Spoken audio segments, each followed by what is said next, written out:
Mga kwento ni Felmo.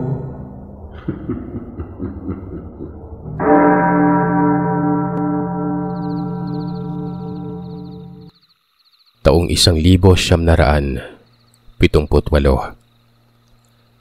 Mula San Jose Antique ay naglakbay ang magkapatid na Munding at Binan patungong San Julian sa bayan ng Tapas.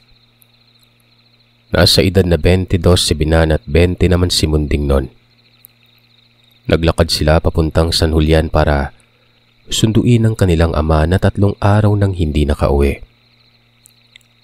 Pumunta kasi ito sa bahay ng kapatid niya na nakapangasawa sa lugar. Ang paalam nito ay isang gabi lamang siya mawawala, pero lumipas ng 3 araw ay hindi pa rin ito nakakauwi noon. Kaya inutusan sila ng kanilang ina na sunduin na nila ang kanilang ama. Dahil doon, kaagad na nilang sinunod ang kanilang ina. Nag-aalala na rin sila sa kalagayan ng kanilang ama. Hindi kasi nito gawain ang umalis ng ganun katagal nang walang pasabi. Nang makatawid na sila sa ilog kung saan ang nagsisilbing pagitan ng bundok ng Tapas at Antique. Pagdating nila sa ibaba ng bundok kung saan ay kailangan nilang akyatin para marating ang patag kung saan naman nakatirik ang bahay ng kanilang tiya. May nakita silang mga tao. Sa tindig ng mga ito ay napag-alaman nilang kuta yun ng mga tulisan. Kinabahan ng magkapatid sa kanilang nakita. Dahil kung nagkataon na totoo ang kanilang hinala, ay 3 ang pwedeng mangyari. Nakapunta ang nanay niya sa bahay ng tiyahin nila. Nahuli at binihag ng mga tulisan. O hindi naman kaya ang pangatlo na ayaw nilang mangyari at paniwalaan. Yun ay ang pinatay ng mga tulisan ng kanilang ama. Manong, paano na yan? Saan tayo dadaan para ligtas tayo makarating sa lugar nila tiya? Tanong ni Munding. Kinuha ni Munding ang punyal na daladala. Galing pa ito sa kanilang lolo Into. Dala mo ba yung punyal na ibinigay sa'yo ni Oyong Into? Tanong ni Binan sa kapatid. Nandito, Manong. Hindi ko to hinihiwalay sa katawan ko. Kung ganun, ihanda mo yung sarili mo. Sa unang pagkakataon, susuungin natin ang kuweba. Kuweba? Manong, ang ibig mong sabihin, dadaan tayo sa kuweba na nasa Dumalag? Tanong ni Munding sa kapatid noon. Wala nang ibang ligtas na daan na pwede nating tahakin, Munding. Ang kuweba na lamang ang pag-asa natin. Mula Dumalag, pwede tayong maglakad o sumakay ng bagon papuntang Tapas. Pagdating sa lugar, pwede tayong sumabay sa mga sundalo na paakyat ng bundok para ligtas tayong makarating sa bahay nila tiya. Sagot naman ni Binan sa kapatid noon. Ay naman dito kay Munding. Delikado umano ang dumaan sa kuweba na yon. Pero ayon naman dito sa kapatid niya, hanggat dala umano nila ang punyal na bigay ng kanilang uyong, ay ligtas silang makakalabas ng kuweba. Nagmadali na sila noon. Wala namang nagawa si Munding kundi ang sumama na lamang dito. Bumalik sila sa ilog, pero habang binabaybay nila ang tabing ilog papunta sa kuweba, may nakakita sa kanila na tulisan. Sinigawan sila nito at kasunod ay pinaputukan sila. Hudyat na pinapatigil sila. Mabuti na lamang at nagkataon na nasa bukana na sila ng kuweba, kung kaya't dali-dali na silang pumasok dito. Habang naglalakad papasok ay narinig nilang tumatawag ang tulisan ng kanyang mga kasamahan at narinig nila itong sumunod sa kanila papasok ng kuweba. Kunin mo yung punyal mo, Munding. Yan yung ilaw at armas natin dito sa loob ng kuweba. Kaagad namang sinod yun ni Munding. Habang naglalakad sila papasok sa kuweba, ay nararamdaman nilang may nagmamasid sa kanila. Pero wala naman silang nakita kahit na isang nilalang. Nang walang ano-ano ay may narinig silang maraming naglalakad papasok sa kuweba na yon. May dalang mga ilaw ang mga ito. Kasunod nito ay ang pagsigaw ng isang tao ng, "Ayun sila! Paputukan mo na, bilis!" Kasunod nito ay ang pagputok ng baril at biglang pagdilim ng paligid. Ang buong akala ni Munding ay tinamaan na siya o ang manong binan niya. Pero narinig niya ang tinig ng sumisigaw ng, "Halimaw! May halimaw!" Kasunod noon ay ang tuloy-tuloy na pagputok ng baril na ang kanilang naririnig at ang pagpagaspas ng tila ba malalaking pakpak na siyang sanhi ng kadiliman na kanilang nakikita. "Halika na, Munding! Huwag ka nang tumunganga riyan. Bilisan na natin yung paglalakad." Gusto man sanang tanungin ni Munding ang kapatid kung ano ang nilalang na yon. Pero mas pinili na lamang nito ang manahimik at sumunod na lamang sa kanyang manong binan. Nawala ng sigawan at mga putok ng baril na kanilang naririnig. "Ano kaya yun, Manong?" Hindi makatiis na tanong ni Munding. Kung hindi ako nagkakamali, yun yung bantay ng kuweba ng kaibigan ni Uyong Into na si Itom, sagot ni Manong Binan. Natahimik na lamang si Munding at naalala niyang isa palang mahusay na albularyo ang kanyang Uyong Into.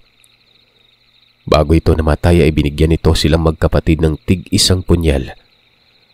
Yun naman o magsisilbing taga-protekta nilang magkapatid laban sa masasamang nilalang. Tumahimik na lamang si Munding at nagpatuloy na sa paglalakad nun. Makaraan ng 3 oras na paglalakbay sa loob ng kuweba. Napadapo sila sa tila ba isang maliit na lawa sa loob nito. Hindi makapaniwala sa kanilang nakikita dahil habang tinitingnan nila ang lawa, napakalalim nito pero kitang-kita umano ang mga halamang dagat na tila masiglang nagsasayawan sa ilalim ng tubig. Hindi sila makatawid dahil wala silang madadaanan sa pagtawid sa maliit na lawang yon. "Saglit, Munding. Tumabi ka muna." Kinuha niyang punyal na nakasukbit sa kanyang bewang at itinusok sa tabi ng lawa at himalang biglang lumitaw ang tila ba maliit na pilapil na nasa bandang gitna ng lawa na yon. Nagsisilbing tawiran yon papunta sa kabilang parte. "Halika na. Kunin mo yung punyal mo, Munding, at gayahin mo yung ginawa ko," wika ng kanyang manong. Kagad din na sinunod yun ni Munding. At bago sila tumawid, ay humingi sila ng gabay nawa. Ay gabayan sila ng kung sino bang nagbabantay ng kuweba sa kanilang pagtawid at paglalakbay. Habang naglalakad sila sa maliit na pilapil na yon ay unti-unting nawawala ang pilapil. Nang walang ano-ano, tila ba may nilalang na dumapo sa kung saan nila tinusok ang kanilang punyal. At nang lingunin nito ni Binan, nakita niya ang parang napakalaking ibon na hindi niya maintindihan kung anong uri yon. Para bang ang kalahating katawan nito ay nahahawig sa katawan ng unggoy at ang kalahati ay nahahawig sa ibong agila. Tinapakan nito ang bakas kung saan nila itinusok ang kanilang punyal at tila ba isang himala ang nangyari. Hindi na agnas ang pilapil na kanilang dinadaanan. Pagtawid nila dito, kumaway sila sa nilalang na naging sanhi ng pagkumpas nito ng kanyang mga pakpak. Nagpatuloy naman sila sa paglalakad hanggang sa nakalabas na sila sa kuweba. Hating gabi na nang makalabas sila doon. Doon nila nalaman na hating gabi na pala kung kaya't muli silang pumasok sa bukana ng kuweba at doon na lamang naghintay sa pagsapit ng umaga. Dahil sa pagod, nakatulog silang dalawa at umaga na nang magising. Kumain na lamang sila ng baon nilang nilagang saging. Nang magkalaman kahit konti ang kanilang tiyan bago sila muling maglakad, pagbaba ng bundok. Mga kalahating oras ang kailangan nilang lakarin bago marating ang kalsada na noong mga panahon na yon, rough road pa. May maliit na upuan na nasa tabi ng kalsada kung kaya't doon sila umupo hanggang sa may dumaang bagon na kumukuha ng mga naaaning tubo sa bayan ng Tapas. Nakiusap sila sa driver na kung pwede sila makisakay hanggang sa makarating sila ng switch at lalakarin na lamang nila papasok hanggang sa makarating sila sa kampo ng mga army. Pero hindi na nila yun sinabi pa dahil nakita nilang isa sa mga nakisakay sa bagon, tulisan. Nakilala nilang isa itong tulisan dahil na nakita nilang kulay pulang tali nito sa paa. Sa mga taong hindi pamilyar sa kilusang ito, iisipin nilang normal lamang na residente yun sa lugar. Pero sa mga may alam at nakakakilala sa mga ito, ay alam nilang yon ang senyalis na kasapi ito sa miyembro ng isang kilusan na tinatawag nilang tulisan. Pagdating nila sa switch ay kaagad na silang bumaba ng bagon. Nagpasalamat. Pumasok na sa isang tindahan doon. Bumili ng makakain. At nang makita nilang malayo ng bagon ay kaagad na silang naglakad papasok sa daanan kung saan naroroon ang kampo ng mga sundalo. Pagdating nila doon, kaagad silang nagpakilala at humingi ng tulong na sana ay masamahan sila hanggang sa makarating sila sa bahay ng kanilang tiyahin. Dali-dali namang nagkasa ng operasyon ng mga sundalo. At bago pa man sila umalis ay pinakain muna sila ng mga ito ng tamang pagkain.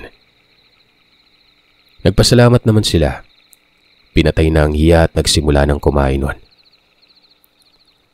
Pagkatapos nilang kumain ay kaagad nang umalis ang operatiba. Sumama sila. Mahigit kalahating araw ang kanilang nilakad bago marating ang lugar. At pagdating nila sa nasabing barangay, kaagad naman nilang nakita ang bahay ng tiyahin nila. Nagulat pa ito na makita sila at tinanong nito kung bakit sila naroroon. Kailan pa umuwi si tatay, tiya? Kaya kami nandito kasi 3 araw na naming hinihintay si tatay. Pero hindi pa rin nakakauwi. Wika ni Binan sa tiyahin nito. Ano? Noong nakaraang araw pa ito umalis. Akala ko nakarating sa inyo. Mas lalo silang nag-alala sa kanilang ama sa sinabi ng tiya nila. Sinabi naman ng mga ito na kahapon lamang din sila umalis. Hindi kaagad sila nakarating dahil nakakita sila ng mga tulisan sa kabilang bundok. Ikinuwento din nila kung saan sila dumaan noon. Saka na natin pag-usapan yung tungkol doon kapag naging maayos ng lahat, tiya. Sa ngayon ay kailangan namin makita si tatay. Parang wala na pong ibang paraan kundi yung suungin na lamang namin yung panganib sa kagubatan. Wika pa ni Binan sa tiyahin. Binan, alam niyo kung gaano kadelikado ang mga tulisan sa bundok. Nakikiusap ako sa inyo na doon na lang muna kayo dumaan pa uwi sa dinadaanan niyo papunta dito. Nagawa niyo makadaan doon ng ligtas papunta dito kaya alam ko magiging ligtas ulit ang pagdaan niyo doon pa uwi ng Antique. Hindi, tiya. Si tatay ang dahilan kung bakit kami pumunta dito. Hindi kami uuwi nang hindi siya kasama. At isa lang po yung paraan para malaman namin ang kanyang kalagayan. Sundan yung kanyang dinaanan pabalik ng Antique. Malakas ang loob na sagot nila sa kanilang tiya Lalit noon. Wala nang magawa ito kundi ang pabaunan na lamang sila ng pagkain sa kanilang paglalakbay. Binilinan din sila ng kanyang tiyahin na magdoble ingat. Bibigyan sana sila nito ng pulang panyo pero hindi nila ito tinanggap. Wag na, tiya. Ayos na kaming maglakbay ng ganito lang. Maraming salamat po sa pag-aalala nyo. Babalik na lamang kami kapag naging maayos ng lahat. Matapos magpaalam ay kaagad na din silang nagsimulang maglakad paalis. Wala na silang ibang pagpipilian kundi ang dumaan sa bundok kung saan posibleng dumaan ang kanilang ama. Bilisan natin yung paglalakad, Munding. Manong, pwede ba tayong magpahinga kahit saglit lang? Tanong ni Munding sa kanyang manong. Pagod na ako.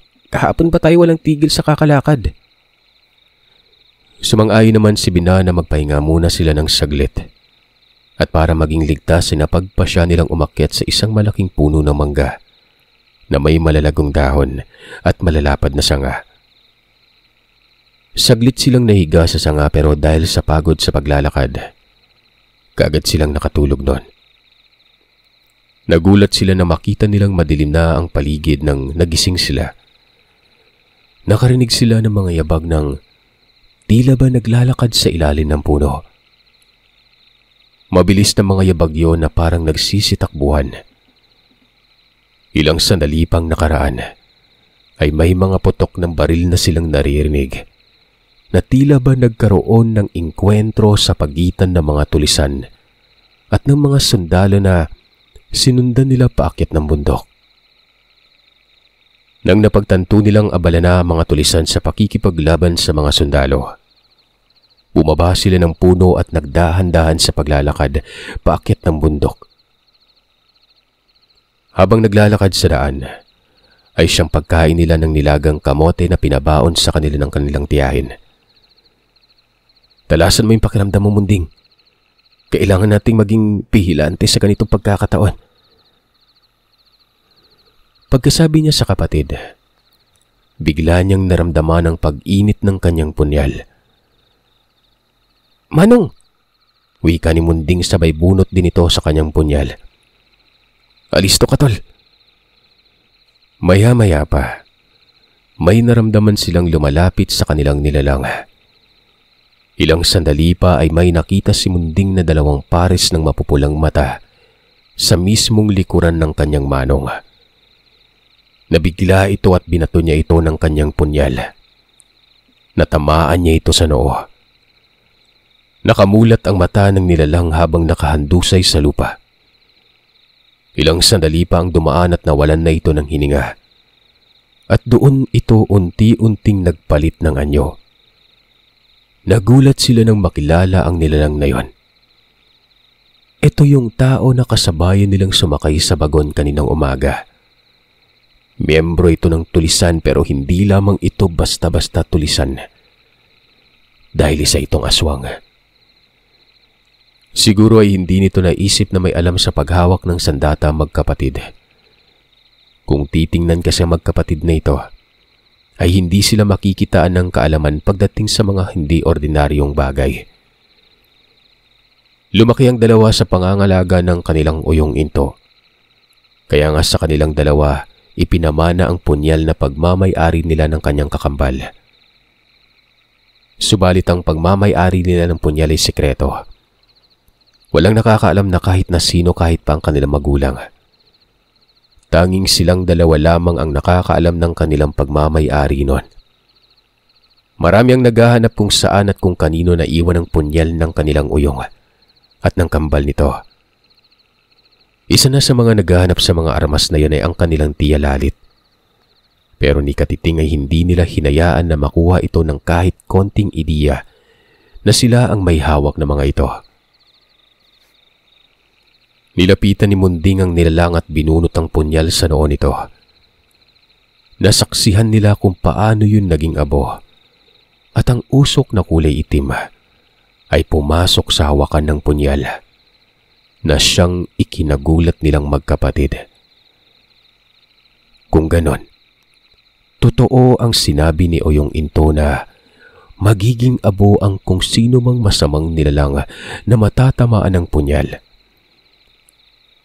Salamat sa pagligtas ng buhay ko, tol. Pagpapasalamat ni Binan sa kapatid. Walang anuman yun, Manong. Nagsimula naman silang maglakad patungo sa taas ng bundok. Tuloy pa rin ang putukan na kanilang naririnig. Binilisan na nila ang kanilang paglalakad nang walang ano-ano ay biglang kumidlat. At nagkaroon ng pagbabadya na tila uulan. Pagkaguhit umano ng kidlat ay nakita ni Bina ng parang hugis ng baril na nakatutok sa kanila. Kung kaya't kaagad niyang inasintayon ng kanyang punyal. Narinig nila na may tinamaan ito at kaagad na humandusay sa lupa. Nang nilapitan nila ay nasapul niya ang nilalang sa kanang mata. Ang isang mata nito ay nakamulat habang nakatitig sa kanila. Sinusubukan pa sana nitong magsalita pero tila ba naapektuhan nito ang iba pang sistema sa katawan dahil sa hindi na ito nakakapagsalita pa o nakakagalaw man lamang. Bigla na lamang itong nawalan ng hininga at muli naging abo ang katawan. Pero walang itim na usok na lumabas sa katawan nito. Patunay na isa lamang itong normal na tao na miyembro ng tulisan na yon. Muli silang nagpatuloy sa paglalakad hanggang sa narating na nila ang tila ba isang malaking kubo sa gitna ng kakahuyan. Mabuti na lamang at nagpalit sila ng itim na damit kanina habang nagpapahinga kaya't hindi sila basta-bastang makikita kahit paano kung may tao mang nagbabantay sa loob ng kubo. Pagdating nila sa kubo, muling uminit ang kanilang punyal. Patunay na merong mga masasamang nilalang sa paligid nun. Walang ano-ano. Meron silang nakitang isang nilalang na may kinakausap na taong nakatali sa loob mismo ng kubo na yon. Nang tingnan nila ito, yun ang kanilang ama. Gusto mang magsalita ni Munding pero pinigilan ito ni Binan. Pero tila ba naramdaman ng nilalang na may tao sa labas ng kubo. Umangil ito at dahil wala pang ibang kasamahan ito ay sinamantala yun ng dalawa. Kaagad na nagpakita si Munding dito at nang makita ito ng nilalang, ngumisi ito na para bang kilala sila nito. Nang sasalakay na nito si Munding ay kaagad itong sinasinta ni Binan. Tinamaan ito sa noo na mismong gitna ng dalawang mata. Dali-dali itong humandusay sa may sahig at nangisay nun. Kaagad namang nilapitan ni Munding ang kanilang ama. Tinanggal nito ang mga tali sa kamay at paa. Dahil sa napakahigpit ng pagkakatali ay ginamit na ni Munding ang kanyang punyal para putulin ang tali na yon. Nanlalaki ang mga mata at nakaawang ang bibig ng kanilang ama habang tinitingnan nito ang punyal na ginagamit niya sa pagputol ng tali. Maya-maya ay nagpalit na ng anyo ang kaninang mukhang oso na itsura ng nilalang. Ganun na lamang ang gulat at pagkadismaya nila nang makitang ang nilalang na yon ay ang asawa ng kanilang tiya Lalit, ang kanilang tiyo Joe. Halos hindi sila makapaniwala sa kanilang nakikita. Binunot ni Binan ng kanyang punyal. Unti-unti itong nagiging abo at ang kulay itim nitong usok ay pumasok sa kawakan ng kanyang punyal. Mga anak, totoo ba yung nakikita ko sa inyo? Tay, saka na tayo mag-usap kapag nakarating na tayo sa bahay ng ligtas. Doon namin ikikwento ni Manong ang lahat. Wika ni Munding. Dahil sa sinabi nito ay tumahimik na lamang ang kanilang ama. Inalalayan ito ni Munding sa paglalakad, habang si Binan naman ay nagbabantay sa kanilang dinadaan ng lugar. Bilisan natin, tol. Baka makita pa tayo ng mga tulisan. Nang makarating na sila sa ilog, doon ay nakita nila mga sundalo na iniipon ng bangkay na mga tulisan na nasawi sa bakbakan. Kasama na rin ang iba pa nilang kasamahan na nasugatan din sa engkwentro at sa kasamaang palad ay isa sa kanilang napuruhan nun. Mga sir, salamat to sa pagtulong niyo sa amin. Ito na ho yung tatay namin. Nabawi na namin sa mga tulisan. Kamusta yung kampo nila? Wala bang nababantay sa ama niyo doon? Meron ho. Pero nakapatay ho kami ng 3 rebelde. Mabuti naman at nakayanan yung ipagtanggol ang mga sarili niyo. Saan kayo niyan? Ligtas na po yung daanan namin papunta sa lugar namin, sir. Tatawirin lang namin tong ilog. Babaybayin yung pangpang para mabilis na kami makarating sa lugar. Pagtatapat nila sa mga sundalo. Ano nga ulit yung mga pangalan niyo? Ako si Munding, sir. Ako naman si Binan, sir. Etong tatay namin, si Tatay Taloy. Ikinagagalak namin makilala kayo.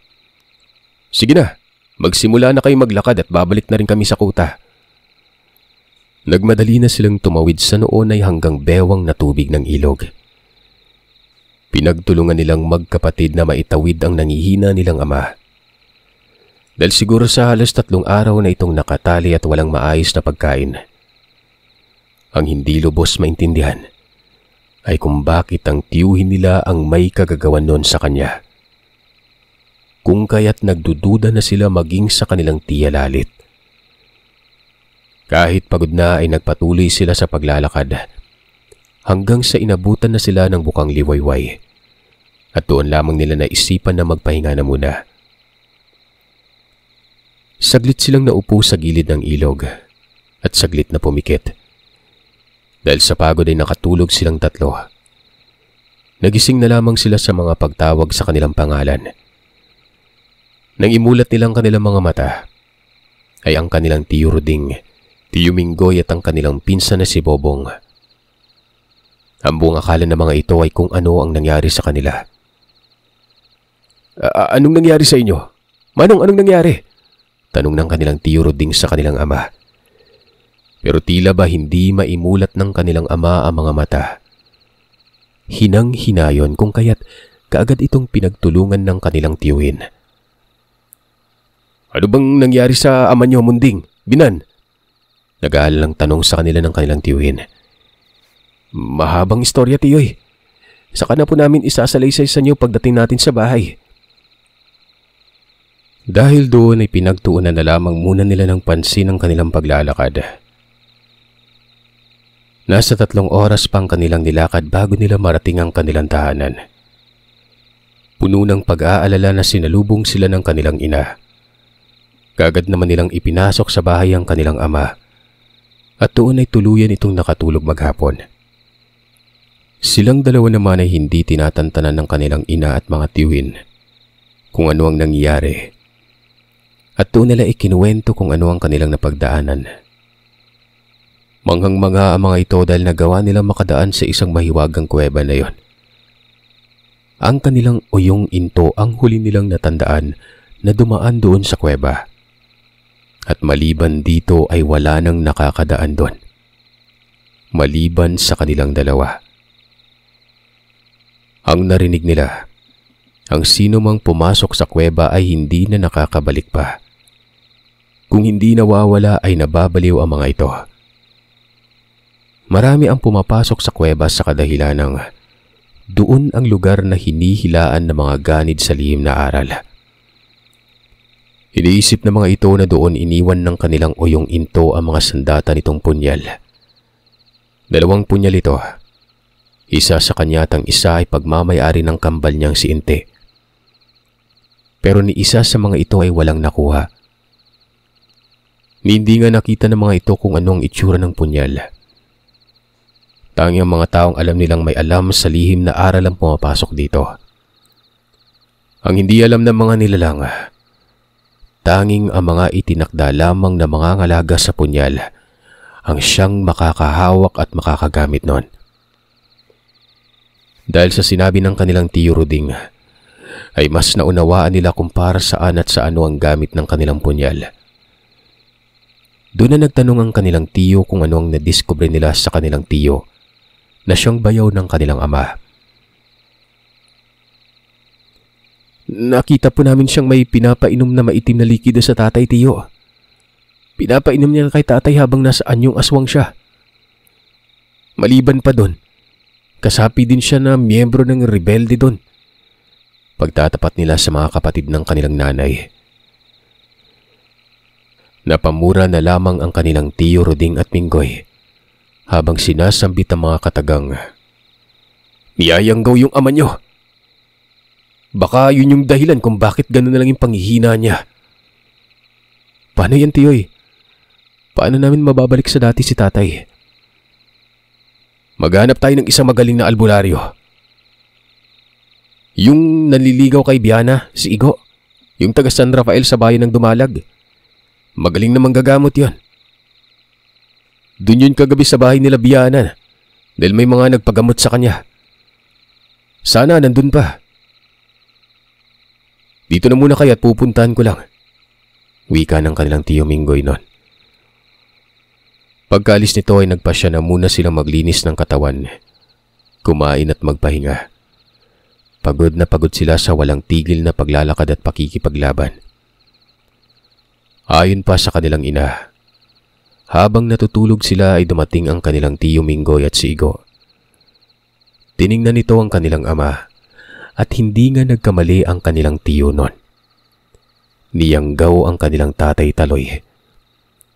Sinabihan sila nitong hintayin ang magtakip silim para malaman nila kung tumalab na ba dito ang yanggaw o hindi pa. Dahil sa panghihina ni Taloy, ay halatang hindi kinakaya ng kanyang katawan ang anumang itinanim sa kanyang sistema. Habang natutulog pa ito, ay naghanap muna si Igo at Ruding ng gagamitin sa paggamot. 6:00 na nang magising sina Munding at Pinandal sa mga pag-uusap. Boses yun ng kanilang tiyo Ruding.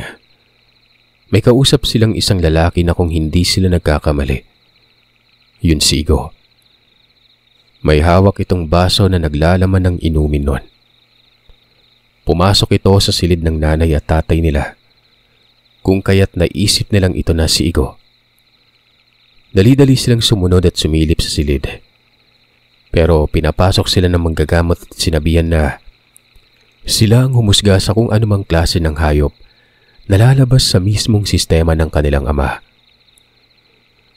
Nagkatinginan naman silang dalawa habang sinusunod ang sinabi nito. Maya-maya pa, inurasyon na nito ang daladala niyang baso na naglalaman ng tila balangis na may halong kung ano-anong halamang gamot. Pagkatapos nitong orasyonan ng laman ng baso, kaagad nitong itinungga sa kanilang ama. Inutusan nito na lunukin yon. Tila ba may kung anong otoridad sa boses ng manggagamot na naging sanhi ng mabilis na paglunok ni Taloy sa pinainom nito.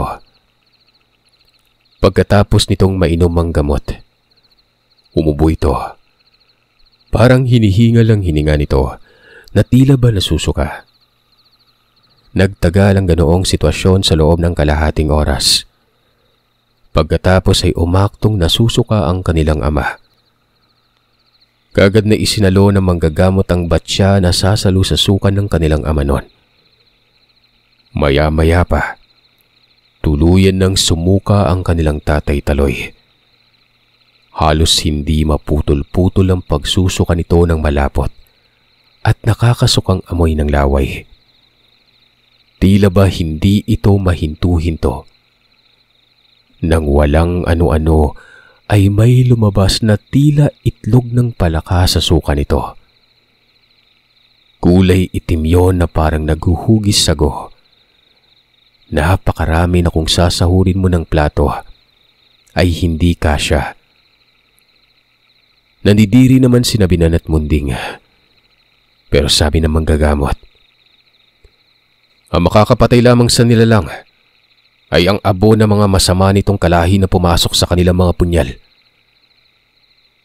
Kung kaya't nagtataka naman silang dalawa sa kadahilanan na wala naman silang sinabihan ng kahit na sino. Huwag na kayo magtaka. Albularyo ako. Kaya't alam ko na kung ano ang meron kayo kahit hindi nyo pa sabihin. Bilisan nyo na, bago pa abutin ng 5 minuto ang nilalang na iniluwa ni Taloy. Kaagad naman nilang ibinuhos sa mga itlog ang abo na laman ng kanilang mga punyal. Nakapagtataka dahil bigla itong lumiyaba kahit pa hindi nila ito sinisindihan. Muli ay pinainom ng manggagamot ang kanilang ama ng isang basong tubig. Purong tubig na ito na kanyang inorasyonan. Maya-maya, magiging maayos ka na. Hindi ka pa naman nakakakain ng kahit anong uri ng karne. Patay na din yung nilalang na may gawa ng pangyayanggaw sa'yo. Kaya mabilis ka nalang gamutin. Magpasalamat ka sa 2 mong anak na pinaglaban ka hanggang sa uli. Wika ni Igo. Pagkatapos ng 1 oras ay unti-unti nang bumalik ang sigla ng katawan ni Taloy. Doon na ito nagsalaysay kung ano ang nangyari sa kanya. Ligtas niyang nalampasan ang kuta ng mga rebelding tulisan, kung kaya't nakarating siya ng maayos sa bahay ng kanyang kapatid na si Lalit. Kagad niyang kinumusta ito dahil nabalitaan niyang nabihag ito ng mga tulisan noon. Pinabulaanan naman ito ni Lalit at ipinagtapat sa kanya na kasapi sila sa samahan ng mga rebelde. Dahilan para pagalitan niya ito at sinabihang hindi tama ang pinili nitong desisyon.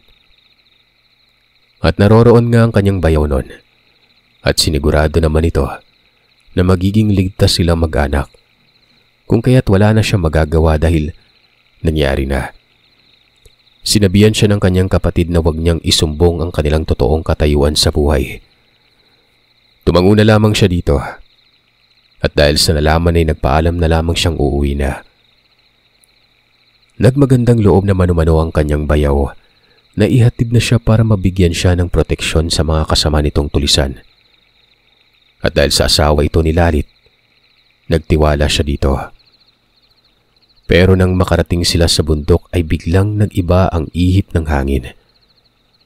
Inatake umano siya ng bayaw at kaagad siyang tinalian nun. Lalaban pa sana siya dahil sanay naman siyang gumamit ng kahoy bilang armas, pero kakaiba ang lakas ng kanyang bayaw at doon na niya nakita ang totoong pagkatao nito. Isa itong aswang. Hindi lang basta-basta aswang.